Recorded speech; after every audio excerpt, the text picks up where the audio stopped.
আগে আপনি আসুন আসুন। তা দিদিমণি মধুসূদন কেমন পড়াশোনা করছে? আগে মধুসূদন অত্যন্ত দুষ্ট বটে, কিন্তু পড়াশোনায় খুবই ভালো। যেটা আমি পড়াই সেটা কখনো দুবার পড়াতে হয় না, না কিনা মধু?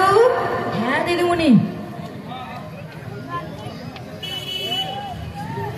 বাহ, তাহলে আজ একবার পরীক্ষা করে দেখি। তো দেখুন না পরীক্ষা করে।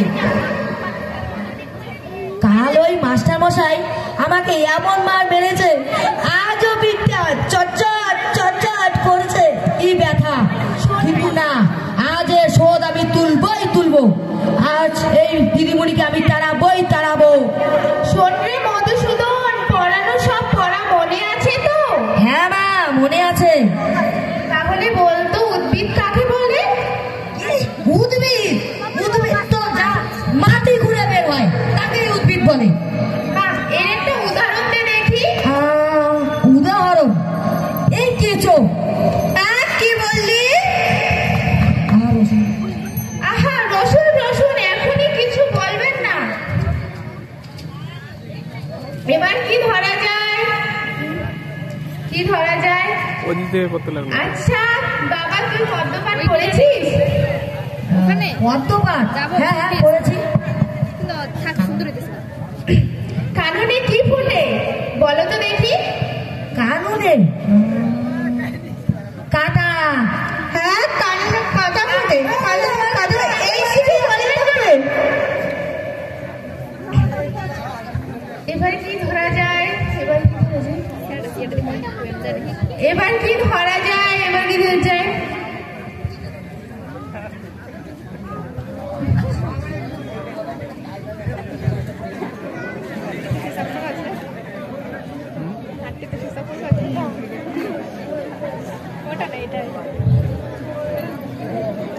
দেখি তো পেয়েছি। আচ্ছা বাবা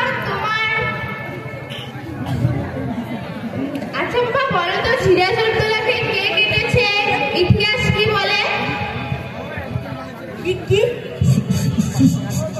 সিরাজউদ্দৌলা? পোকায়। সিরাজউদ্দৌলাকে পোকায় কেটেছে? ঢের হয়েছে। আর কি ধরা যায়? আচ্ছা বাবা, তুমি অঙ্ক পারো তো? দূর আপনাকে কেন বলছি। আচ্ছা বাবা, তোমার অঙ্ক মনে আছে তো? অঙ্ক? হ্যাঁ মনে আছে। বেশ, তাহলে তোমাকে বলা হলো 6:30টা সন্দেশ খেতে যদি 5 মিনিট সময় লাগে, তাহলে যতটা সন্দেশ বাকি থাকবে তোমার ভাই ও বোনকে কতটা দিবে? একটাও নয়। কেমন করে? আজকে সন্দেশ যে আমি তো সবগুলোই খেয়ে ফেলবো, তাই দিতে পারবো না। আচ্ছা দিতে হবে না। এবার অন্য প্রশ্নে আমি। এবার কি ধরা যায়? আচ্ছা বাবা, এবার বট। আচ্ছা বাবা, তুমি বট গাছ দেখেছো? কি বট গাছ? হ্যাঁ দেখেছি। বেশ, তাহলে বলো তো, এই বৈশাখ মাসে সেই বট গাছ যদি 4 ইঞ্চি উঁচু হয়, তাহলে ওই বৈশাখ মাসের 1 জানুয়ারিতে সেই বট গাছ কত ইঞ্চি হবে?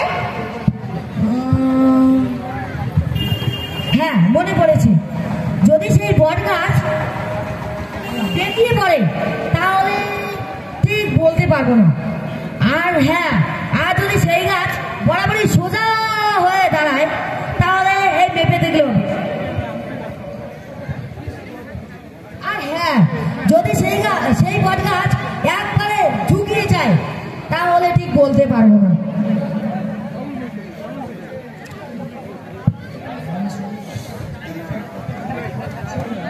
তোকে মেরেই ফেলবো। ওটা আপনার ভ্রম, বুঝলেন? ভ্রম।